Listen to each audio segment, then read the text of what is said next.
Hi, Alex here. It's week 3, blog 3. This week we had to watch a video on empathy in healthcare, hosted by Paul Rosen. And the takeaways that we took from the at the end of the video was the different yours from the patient's perspective, basically. And that was saying your nutrition, their healing, their pain control, their sleep, and most importantly, their communication with their medical team. That is a big thing.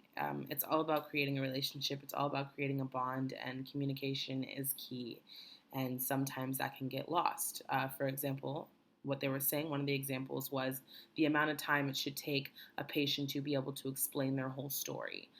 They should get about 2 minutes, but they usually, on average, get about 18 seconds. And when you think about that and you think about your own experiences in a doctor's office, you realize that that's very true. It's very seldom that I think I've ever remembered truly using a whole 2 minutes to explain everything that I'm going through, but that's accurate. At the end of the day, you want to know everything that patient's going through and everything that they're feeling because you could be improperly diagnosing them and wasting time and wasting money on medication and having to revisit a situation to really find out what's going on.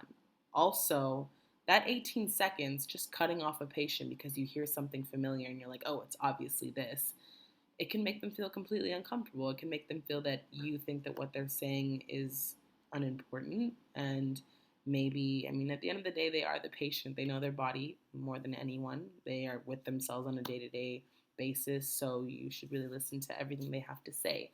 Because that also has to do, again, with building that relationship and the communication with your medical team. Um, One of the pain management interventions that I really liked that Paul Rosen was talking about and that he used as an example was in pediatrics, about how the kids using different numbing, like different distractions. So distractions, numbing cream, cuddling a golden retriever, things like that when having to deal with blood work.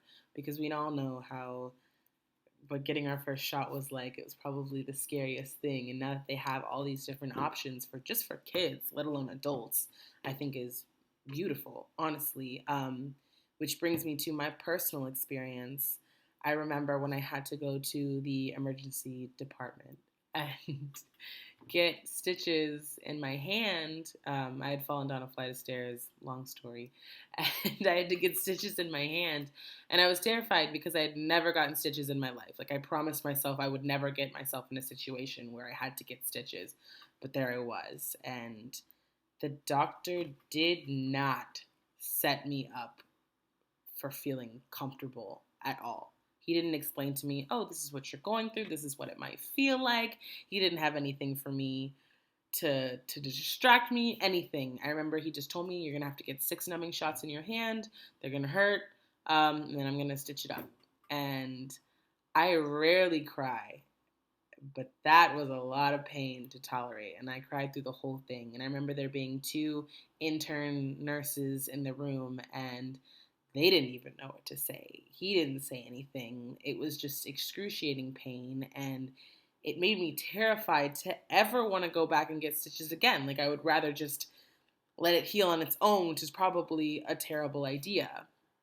But I think a couple pain management interventions that he could have used was maybe using a numbing cream, or if anything, like Professor said, letting me know and preparing me as a patient for what I'm about to be up against.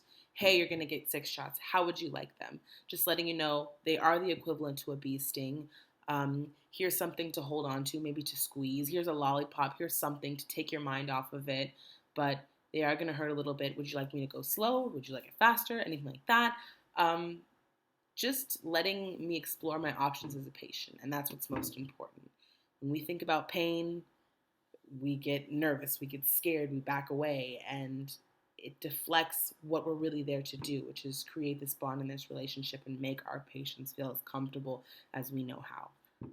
So, yeah, that's exactly how I feel. And have a good night, day thing. Bye.